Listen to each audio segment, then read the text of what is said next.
This was the point where my mum finally understood what I did. We need to have common metrics so that in future we can give researchers credit for all of their open outputs.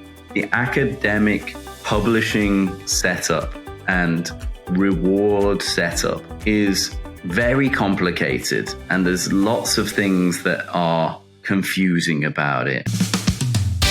Thank you for joining us again. This is a continuation of the previous episode. As always, here's your host, Nikesh Gosalia. So why do you feel opening the scientific data to the world is so important, especially, what we maybe term it as negative data?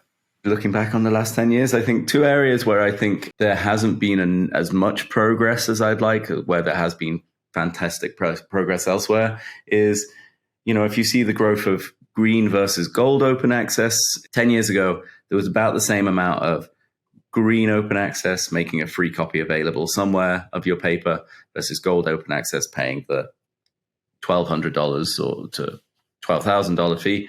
And it's definitely been an explosion of gold open access over, I think there's 2.5 times as much gold open access as there is green open access now.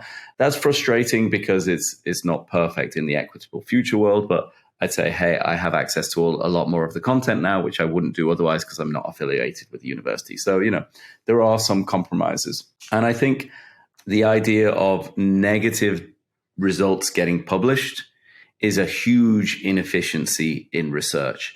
That's one area that I don't think has come as far as it could do.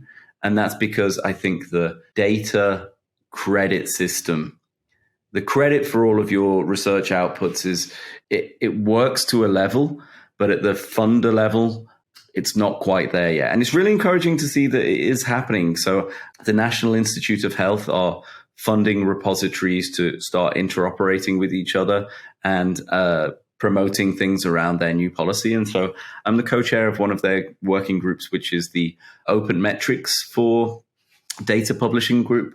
And what's great about that is they're saying we need to have common metrics so that in future we can give researchers credit for all of their open outputs, because it's very hard to normalize everything. Previously we had one type of content, the paper, and the paper will always remain the king. It's the queen. It's the context. It's the story of what you did. And then we have, one or two measures of impact. The citation count, potentially, where it's published, which I'd like to move away from, but such is life. You can't pretend that things don't happen, right? You can't pretend that there isn't. I love Dora and things like this. I love what Randy Sheckman did when he won the Nobel Prize about saying, let's not all just focus on publishing in Nature. But at the same time, pretending it's not a thing just makes life harder for everybody working in the space. And so negative data is something that I think there is going to be more credit for in the future. But the reasons why it's important, right? I touched on COVID, right? This was the point where my mum finally understood what I did. If it wasn't hard enough with stem cell biology back in the day, she just used to tell her friends that I work on the internet, because open academic data publishing is a bit niche if you're not in the space. With the publication of data sets associated with COVID, I think the worst term in any paper is data available upon request. There was recently a study that showed that if you actually chase those people up, I think it was 7% got back to you. And I like the idea of emailing. It's easy to do now. Finding everyone who's got data available upon request in their papers, emailing them and ask for the data. And if they say no or don't get back to you, then you can just go to the publisher and say, hey, can you retract that paper? They're not doing what they said they would. But that person would have a death wish, probably, knowing the current academic battle that's going on. But with COVID, it was easy. We are trying to get to a vaccine. If people make their data openly available so that people can build on the research that's gone before, we can get there quicker. If this time axis gets longer, then more people die. So the ways we can make this time axis shorter is to have all the content openly available, all the papers openly available, all the data openly available, so that researchers don't need to send an email to somebody saying, hey, can I have access to your data? Because all it takes to slow that down is it doesn't even need to be an active dissent. It's just passive. They just don't reply to the email. And then that time axis gets longer, more people die. So if all of the research is openly available, then we can build on top of it and move further faster. With the idea that COVID was a one-off in that well, people understand that because it was an emergency. We have the Sustainable Development Goals, and I think every one of them is an emergency, right? You've got climate, you've got poverty, you've got people who are going to be living under water levels. So all of those things should be an emergency that we're focusing on the research community making all of their research data openly available. That's point one. It was a very long point one.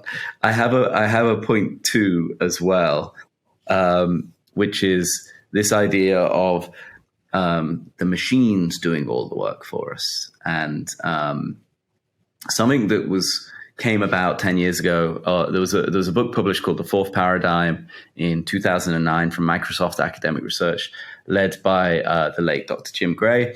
And he had this idea of if all of the papers and all of the data is online, then we can get to this next level of research, and that's the computers doing all the grok work for us. So machine learning, AI, human brain processing power is never going to be able to look at every single paper, every single data set to look for trends and patterns. But if you can get the robots to do this for you, then that combination of robot and human together can push us on to the next level of knowledge discovery. And I think that's the coolest thing about what the next 10 years of academia looks like. Fantastic. This is really just thought-provoking. What I have personally noticed over the last maybe 3 years perhaps is that the whole narrative around use of technology is definitely, kind of changing. The people are more open to listening to ideas. People understand that technology is here to augment what we do and not really replace, like you correctly mentioned. But just from your perspective, Mark, I mean, what have you been hearing? What have you been experiencing as far as, use of AI and machine language and perhaps, blockchain is concerned? And then just very specific to Figshare, perhaps, what kind of technology is involved in delivering, Figshare products, and what kind of, development's been happening? Yeah, it's interesting as well, right? Because you have the different stages of company growth. And my developers will hate me saying this, but when I talk about what we do now, we build policy compliant infrastructure. And the cool stuff, the open research, the open access, the cool stuff that can build on top of it is a secondary to we have to play the game with the organizations that exist. So if we're working with universities in South Africa, the data needs to live in South Africa. Regardless of the point at which it's published, it can become, it's available for everybody anywhere to download. Fine. But the government has a rule that the data needs to live in South Africa for very good reasons over the past. So we need to make sure that that's happening. So what we have built is, and this is true of Australia, in Europe, certain universities can't use American-owned companies. As our default cloud layer, we use AWS, Amazon Web Services. You can't use that for some European universities. So we use a German version called Hetzner. So we have a multi-site version of Figshare built all over the world, which is cloud-based, rolling updates. So we're adding new functionality all the time. It's always with that ISO certified, compliant, this is going to be around a long time. This is resilient. There was a story about a famous researcher whose thesis got made available on a university platform. And the headline was, it was so exciting, it crashed the platform. And I understand that as a news story, but I would be devastated. That it's like, well, there's more people looking to take an interest in something that's really niche and really interesting, and I think a good thing for humanity to be looking at. And the fact that lots of people couldn't have access because technology fell over is for me not good enough. And so it seems boring on that level, but it's very important in kind of feeding this next level of stuff, of open content for things to be built on. In terms of some of the things you mentioned there, yeah, for me, the most interesting role for blockchain in DeSci, as it's called, decentralized science, is all about this access control. And I think there's loads of I think we'll see a lot of innovation in that space, PhD certificates, master certificates minted on blockchain so you can carry them around with you. A lot more trust, a lot more authenticity in the space. I do think that in terms of machine learning and AI, very close to where we live, is this idea that the human and the machine are better than the human alone or the machine alone. Like we see this with chess, right? That the best players of chess in the world are the human with the machine. That will beat the machine. That will beat the human. That's why we've seen it in the news recently about are people cheating with machines in the chess world. And I think that's true about academia. And so it's been amazing. The biggest revelation for me in the last Google DeepMind project called AlphaFold. So this is the AI company that originally got famous for beating Go, which is some very complicated board game that I've never played before, so I couldn't possibly tell you how it's won. But then they took on protein structure folding and this idea that you can predict a protein structure based on a text string. It was just an unsolvable problem. In 50 years of research, very expensive crystallography research, we'd got to something like 17% of the proteins involved in the human body. And overnight, AlphaFold came out and said they'd got to 99% of the structures. And it blew my mind. And I remember thinking at the time, this is going to win the Nobel Prize. This is a real step change in the way that, as I mentioned, Jim Gray and the fourth paradigm was thinking about before. And since then, in the year since then, they had 1 million structures. They've now got 200 million structures. So it's really just insane what's happened in that space. I actually emailed the lead author on the paper, a guy called John Jumper, to say, we're working in the data space. You got some very specific protein data. We really care about improving metadata because we have such a mess of heterogeneous data, and we want to make sure the metadata is better. And you mentioned fair data at the beginning, the F of fair, findable data, because a lot of researchers are new to the space and just call their data set. How do we get the metadata good enough so that AI will one day eat all of the data and spit out new things? And asking what specific schemas to work on. And they were just like, we're working on everything. So we need to move the space forward. It also raises a slight problem. I don't know if it's a problem. I think it's a conversation to be had. I saw a graph recently from a report called The State of AI.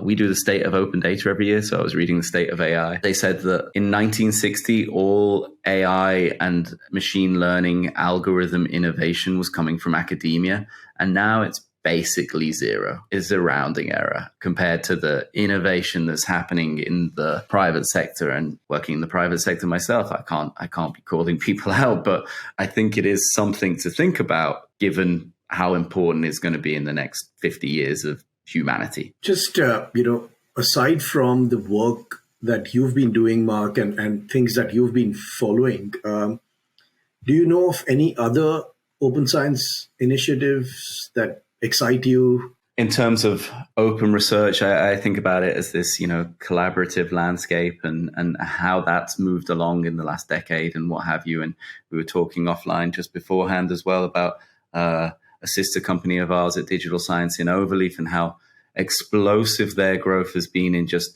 better collaboration tools for researchers. I know it's not all open, but I think that open way of working just really helps set people's ideas from the beginning that we're openly collaborating on this. People openly collaborate on code using GitHub and GitLab and Bitbucket. And I think those tools are really important. One thing I've seen in the last few years as well, again, COVID reference, is this idea that everything's moving to more online workflows. It's been a great movement in terms of innovation because, things like this are much more accessible now. Everybody knows how to use webcams and all of this. And what I've seen really interesting recently is a company called Cassyni, which is a company that looks at lecture series. And again, it's another kind of uncaptured output of research. We have this thing at Figshare where people make available their keynote slides where they had 100 people in the audience and they get 10,000 downloads. So it's exploding the impact of your research and who gets to see that. And I think lecture series and presentations in general are ripe for innovation. And what Cassyni has done very well is these making use of what you were saying before, making use of technology to improve the space, not replacing anyone's jobs, just doing innovative stuff. So they have this engine for throwing a video and some presentations and it pulls out all of the references. It just academicizes it, in the same way that Figshare will make sure it's persistent and make sure it's got a DOI. It's a few little tweaks that YouTube is never going to do, which is why you shouldn't put your videos on YouTube.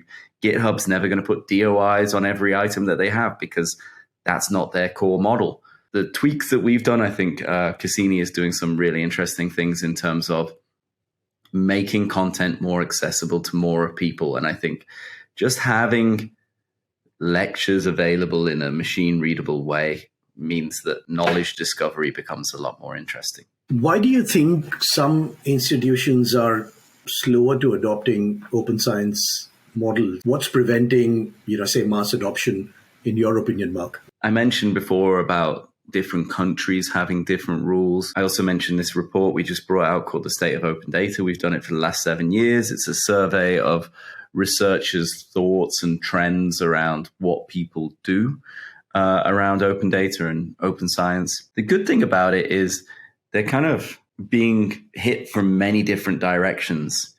Every Springer Nature journal has a open data policy now. So if you're going to get published in Nature and they say, hey, you need to make your data set available, you will make your data set available to get published in Nature. If your university has a policy, if your funder has a policy, these things all help. But not every country can move at the same rate, and not every institution has the support available. I think another big problem is this equity problem of ivory tower universities. We work with universities. They get a data repository powered by Figshare, and they have 10 people in the university working on it. 5 of them are checking the files. 5 of them are promoting and explaining to researchers how you use it and what licensing is.